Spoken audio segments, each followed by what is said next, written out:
Blast me to the mortal realms. It's time for the Mad Merlins review of Warhammer Age of Sigmar Stormbringer, issues 20 and 21 by Hachette Partworks and Games Workshop. Hello everyone and welcome back to another Mad Merlins Stormbringer review. And today we're bringing you a double issue. So we've got parts 1 and 2 of the Marshcrawla Sloggoth, which is issues 20 and 21. So before we get into anything, don't forget to, of course, like this video if you're enjoying the content, and why not subscribe to the channel if you haven't already, as it helps me out. And if you want to help out further, there are of course links in the description down below, and there's also the comment section, so drop me off a comment down below. As we are getting our first big beastie, let me know your favourite big beastie of the Mortal Realms.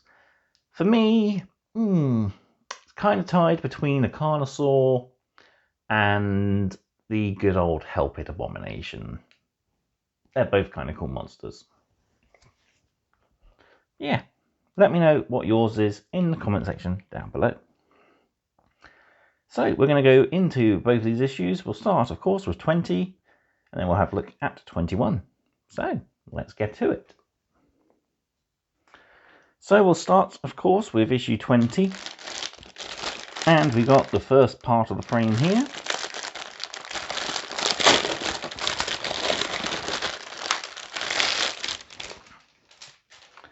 So let's take a look at that frame first of all.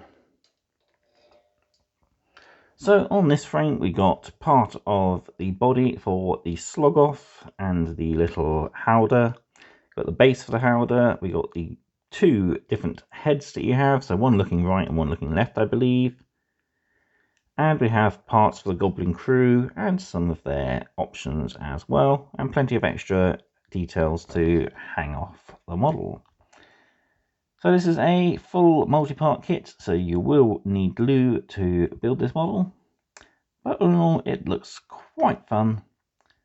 And yeah, we have like the capture net here, or the thing catcher there, as they like to grab and take prisoners. You'll even have a little drummer grot there as well. So that's pretty cool. Right, let's take a look through the magazine. Here we have issue 20, and on the inside we have the start of our Marshcrawla Sloggoth. We learn about Chaos Monsters and the Fire Slayers. So our full contents of the issue: Monsters of the Chaos Wastes, Spearhead Part 3, so we can continue. This is when my tongue stops working.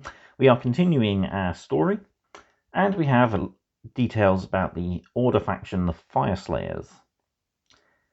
So we have our collect and build articles for the Marshcrawla Sloggoth. We have a basics on how to continue your journey after the magazine and into the full core rules. And then we have a brand new mission called Dawn of War. No, not that awesome computer game. It's just a face-off at dawn. But moving on, we have the content for the issue, so Monsters of the Chaos Waste. You've heard your grannies and grandpas talk about the battle days. You've seen the war scars on the city walls you think keep you safe. Maybe you've even heard the Stormcast tell stories from when they lived and died like you and me. Chaos everywhere, spikes and tentacles and fire and death like you wouldn't believe. So yeah, that pretty much sums up the Beasts of Chaos. So we got our first creature here. These are the Mind Stealer Spiraxes. So they're Sphinx cat-like creatures who are linked to the demon god Tzeentch. They used to be guardians of Teclis, the elven god of magic, until he broke free of their control. But they have the nasty habit of, well, eating your brains by the name. They are magical creatures, and like I said, they are connected to the demons of Tzeentch. But they are no less lethal. They have razor-sharp claws and teeth to rip you from limb from limb. We also have chimeras. So chimeras are creatures that are amalgamations of various other creatures. So quite often they have a serpent head, an eagle head, a lion head, as well as a very vicious tail. They are also winged beasts, so they will be able to, of course, take flight. And yeah, quite a lot of these were often taken as mounts by chaos sorcerers and chaos lords, and so they are seen in quite a few other armies. They are also herded into battle and used as assault beasts as well. Next up then, we have Sigors. So most chaos monsters eat flesh. Sigors eat magic. Casting spells while fighting a monster is dangerous at the best of times, but against a Sigor, it's suicide. These are giant creatures, very similar to Gargants, but they are part of the Beasts of Chaos faction, and as such, they're very animalistic. They have the single eye, which sees the world not as flesh and blood, but it sees the waves and winds of magic. So it has the ability to hone in on particularly powerful magic items, and it will consume them and absorb their magic abilities. Of course, it's not just magic that they absorb, they will pick up and hurl stones and masonry, as they are, of course, giant hulking beasts. Next up then, we have a continuation of the Spearhead story. So Illyria Swiftwind is a sworn protector of her people of the mortal realms. Having endured incredible suffering in order to save a caravan from rampaging orcs, she has been called to duty once more. Lord Commander Bastian Carthalos has a job for Illyria, one that will test her skills as a warrior, like never before. So yeah, we're continuing on with Illyria. She's been reforged and is now being summoned by Bastian, the Lord Commander of the Storm Hosts. And yeah, he's eager to know what the foe are like. And of course, she gives her report, and there is still more to come. So yeah. Moving on, we got a faction focus on the Fire Slayers. So the Fire Slayers are a warrior priesthood of Dwarden who are masters of creating magical runes. Each carries a fraction of the divine power of Grimnir, the fallen god of war and fire. They are famed in the realms as relentless warriors who fight to the very last to fulfill their oaths to Sigmar and his people. So yeah, these are basically the Slayers of the old world. The Slayer kin, should I say. And yeah, they are pretty much berserkers. They like to run around in very little clothing. They have a thing for fire and Urgold as well. They create a lot of runes, some of which they engrave into their skin to empower them. They will ride mighty creatures known as Magmadroths, and they make and keep their oaths. So there is, of course, the occasional one that will break an oath, and he is exiled from their clan. They live in the magma holds, which are great volcanic cities, where the forging of their runes and the mining of Urgold happens. So we got a profile for the Marshcrawla Sloggoth next. So these are hideous swamp predators used by the cruel boy Grotz as beasts of war. As the Sloggoth gores, bites and grasps its way through enemies, the team of Grotz on its back use nets and catch poles to snare the unfortunate, all coordinated by the crew drummer's ceaseless beat. Sort of like a rave party, really. Endless beating of music. Yeah. As usual, we have our trait table here. So it's a d6, just roll and then tick off what you get. And we have the unit tactics table, again another d6 one. We can name it, of course, using the naming table. And we have our tick chart for battles that it has taken part in. Next up, we got our build guide for it, so just do follow the instructions carefully. You will need both issues 20 and 21 to build it, as it's only got half its main body on this particular frame. But yeah, it looks a fun kit to build, and there's some nice option components to personalize it as well. So you've got optional assemblies here. You can either have the ladders up or down. All pretty cool. We got choice of 2 heads, so one that looks to the right and one that looks to the left. Choose your head and glue it into place. So yeah, you can make it look totally different just by using the optional different heads. Then we got the crew, so we got one with a catch pole, one with a net, or they can both equally be equipped with nets to be thrown. And then we build our drummer. And then finally we got our little rack of additional chains, nets, etc. that goes on the back. And then we got our final assembly instructions here. So you want to leave the components into sub-assemblies for painting, which we'll get to in a minute. But there for the moment, Sloggoth is pretty much complete. So yeah, once you are finished painting it, glue it down to the base, glue your grots in position, and you're good to go. So moving on, we've got our journey continues. So by reading all the tutorials up until now and playing through each battle, you'll be familiar with how to play games of Age of Sigmar. You're able to play full battles using in-depth war scrolls and making tactical decisions in each phase of the game. Well done. In future issues, you'll consolidate this knowledge and add depth to your games with full core rules. There are just a couple of basic concepts to cover first: how mounts and damage tables work. So yeah, nice little tutorial covering what a mount is. Usually these are creatures like the Sloggoth, or beasts that pull chariots like the Griff Chargers. And they often have their own attack profiles, so the Griff Chargers here have razor beaks and claws, and sometimes they might have a damage table that will degrade over time. So as we see here, we got a damage table for the Spirit of Durfu, and it shows that the amount of wounds suffers changes the attacks of Verdant Blast, the damage of his sword, and his wound roll for his talons.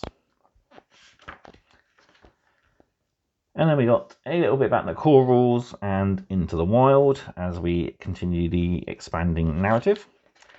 Then we have our playthrough for the issue. So Guard of Steel Soul, a Knight Arcanum for Praetors and 5 Vindictors. So a little more of a actual army. Facing off against Manok and his cunning crew, a Swampcrawler Shaman, 10 Gut Rippers, and the Beast Skewer Killbow. And then we have that awesome magazine spread of the next 20 issues. So we are literally starting already with the Sloggoth there. Right, let's take a look at issue 21. So, as we dive in, so we get the base, which is a nice large oval base for our Sloggoth. And the final part of the frame here, so we got the other half of the body and some of the smaller components and additional bits for our grot crew as well. So yeah, gonna look really cool, built up and painted. So Marcio, you are gonna have a really awesome model at the end of the day. Right then, issue 21, let's take a look then at the contents of the issue. So we've got the Marshcrawla Sloggoth, Realm of Shadows, and a Guide to Magic. So, full contents for the issue, we have the Practical Guide to Magic. We have a fold out about the armies of Ulgu, the Realm of Shadows. We got a build guide on basic building techniques. We have paint guides for our Marshcrawla Sloggoth, core rules, page 1, our data sheet for the Marshcrawla Sloggoth and our first mission, which we get to use him in. So, a practical guide to magic. Every creature in the mortal realms is born, lives, and dies in a world of magic. While much respect has been afforded to the Azurite schools of sorcery, the magic of the other 7 realms remains an object of some fear to the common people. In this guide, I hope to dispel the notions that magic is dangerous, unstable, and a risk to civilized folks. So, it's pretty cool. It's another in-universe what's the word?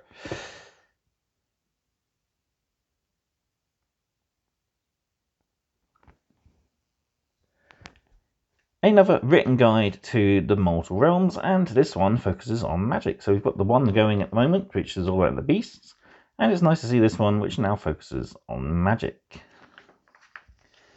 So yeah, it's the starting page, so the magical world, magical institutions, and the concluding part as well.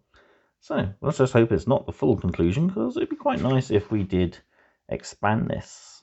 It'd be quite nice. So we got a build guide, but this is just a sort of a basics. So up till now we've had individualized build guides. This allows you to gather all the information we've learned so far into one place, so you can refer back to it without having to flick through various different build guides. So we've got our key symbols here, numbering of components, and we've got how to use your clippers, making sure you pay attention to certain components, delicate components as well, be careful with those, and making sure you put the flat end of the clippers up against the models just so you don't cause any unwanted damage. We got a guide in using our mold line remover, so use it in scraping motions, brace the component if need be, try to brush away from you if possible. Certain areas you may really be only able to get a good action of drawing towards yourself. And here we have a component clipped out without being cleaned up, and one with. Then we got a bit about push fit models. So most push fit models have peg and holes assemblies. You'll need to apply gentle but even pressure, pushing from one side, otherwise be taking care, otherwise you will cause damage as seen here. Fixing pegs, so if we get a peg with a bit of frayed plastic, just take your mold line remover and scrape it down a bit. I like to sometimes round off the end anyway, as it makes the peg pushing in a lot easier. Then we got our glue, so how to use the tube if it ever comes out or gets pushed in too far. How to apply the glue, instructions will show where glue is applied, usually it's highlighted in yellow. Controlling your amount, make sure you keep your pot upright, have a little bit of tissue to hand to absorb excess off the models and off your nib. I do often make the mistake of cleaning away excess with my thumb, which causes it to just smudge onto the plastic and start melting larger surfaces. So I'm going to have to really start being more careful with my models, I think. Then we have how to correct excessive glue. So basically remove it with your mold line remover if you can't absorb it otherwise. And then we have a reminder of how to fill gaps as well. So yeah, very handy guide. Nice that it's all in one place and you don't have to keep flicking back to older issues to find that particular tutorial. Next up then, we got our paint guide for the issue, and we're going to be putting colour to our Marshcrawla Sloggoth. So we got it in our sub-assemblies, so we got the actual Sloggoth itself, separated from its base. We got positioning of blue tack here, which is very helpful.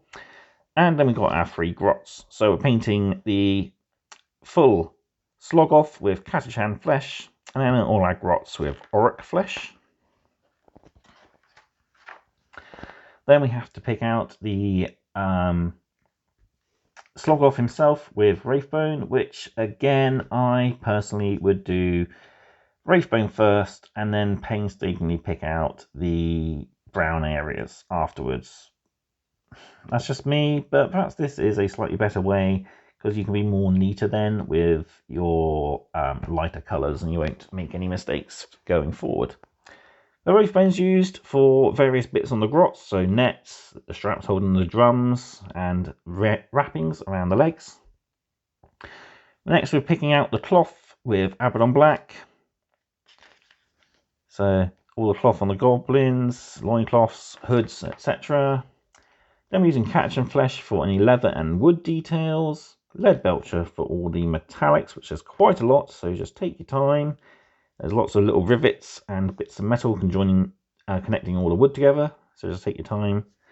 We then have little hooks on all the nets and stuff, and the catcher pole, don't forget as well, and the little box that the drummer is standing on. We have a pile of jewels in the cupola or howdah. So paint those in Retributor armor, and then the giant rock around the Troggoth's neck is painted in Corax white and washed Agrax Earthshade. And that is what it looks like for the moment. So leave it separated until such a time as we get some more colours to apply to these rather cool detailed models. Next up then we got a introduction to the core rules, so explaining what the core rules are, building upon the basics we've learnt so far, and how Stormbringer will work in the Age of Sigmar lore and game system. So yeah, these core rules will be useful for playing games against other people, assembling your collections throughout the magazine. Once you've received all of your core rule sections, you'll have a framework to play games using any units from your collection. So yeah, pretty cool. So at the start of the core rules, we got the core concepts. So factions, battle tones, battle packs, models, friendly and enemy models, remove from play, units, and war scrolls are our first topics. And I must admit, I do like how they've done this latest edition of Age of Sigmar. Everything is connected by a particular heading, and it's also connected by a particular number. So something might say, as we see here, so to play a game of Warhammer Age of Sigmar, first you must pick the factions you wish to include in your army. See section 1, number 4, which is on the next page. Each faction has its own battle tome, which contains the war scrolls. See page 1, section 3, part 1. Pitch battle profiles, see section 25, and allegiance abilities, section 27. So yeah, it's really cool. They've done it really well for these rules. So yeah, as we know, we have C1.3.1, and that is war scrolls. So that's very handy. Speaking of war scrolls, we have the war scroll for the Marshcrawla Sloggoth, and there we have the other Sloggoth creature with the orc warlord guy on top, who is, as recently revealed by Fohammer, final 2 issues is this guy. So going to be quite a while to wait for him, but it'll be pretty cool. So we got all about the catcher nets and the drummer and how they work in games. And we have our first pitched battle, Pits of Peril. And we have our alliance objectives here. Our faction of order, so Knight Arcanum, Guard of Steel Soul, and 5 Vindictors. The Alliance of Destruction, Swampcrawler Shaman, Marshcrawla Sloggoth, and 10 Gut Rebels. Oh. And then we have our battle, so we're using this really awesome side with the dead spider and even some dead grots and plenty of cool scenery pieces.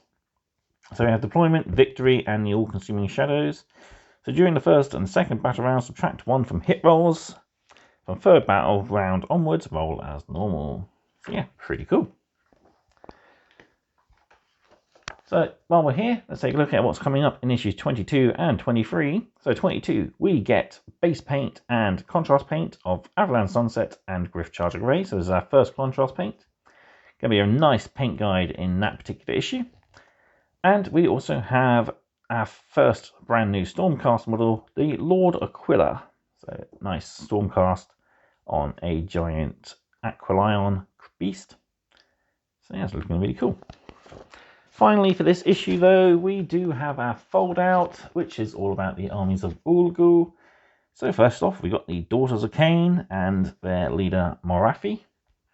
So Ulgu is wreathed in a fog of war. After centuries of conflict, those that have survived in this realm are the wise, the ruthless, and the cruel. The armies that battle for this realm do not just fight with raw strength, but with underhand tactics and strange shadow magic. So there are quite a few other factions, of course. There's the Idneth Deepkin. My favourite faction, the Skaven, have their clans Eshin, which are assassins. So we've got a few of the notable land features within Ulgu. So we've got the Witch Wall, which is a giant whirling vortex. Hag Nar, which is the home of Morathi, her capital city. Misthaven, a city of Sigmar. And the Clarondu Reaving, the great fleets of the Misthaven venture along the coastline of the Shadrach Convergence, looking for sites where new cities can be founded. As they go, they reave and pillage the holdings of Sigmar's enemies. So pirates, but good pirates. And of course we have a map of Ulgu and its main land masses, if you can call them that. And other creatures, factions even, not creatures. We have the Head Knights of Slaanesh and their towering Keepers of Secrets. And, of course, the Darkling Covens, which are the Dark Elves. So, yeah, these guys are once in service to the god Malekith, the King of Elves, Malekith, who has now become a god in the form of Malerion. So, whilst his mother, Morathi, has allied herself with Sigmar, he is not so much a willing pawn of a false god, as he puts it. So there we have it. I hope you've enjoyed this bumper episode of Stormbringer. Up next is, of course, issue 22, and then we have our first character pack in the form of the Ogre Tyrant. I'm looking forward to that guy. Although the magazine is a little on the thin side, I still have high expectations for the internal contents, as not a lot is revealed on the outside. So stay tuned for that one in a couple of weeks. So I hope you've enjoyed this video. If you have, please give me a little like, and why not as well drop a comment down below as well. Like I said, let me know your favourite beastie within the mortal realms. But that's it for this video. So I'd like to take this time to thank you all for watching. Don't forget to check all my links down below, including the Mad Merlins Patreon, and I will see you next time for more mad content. Goodbye.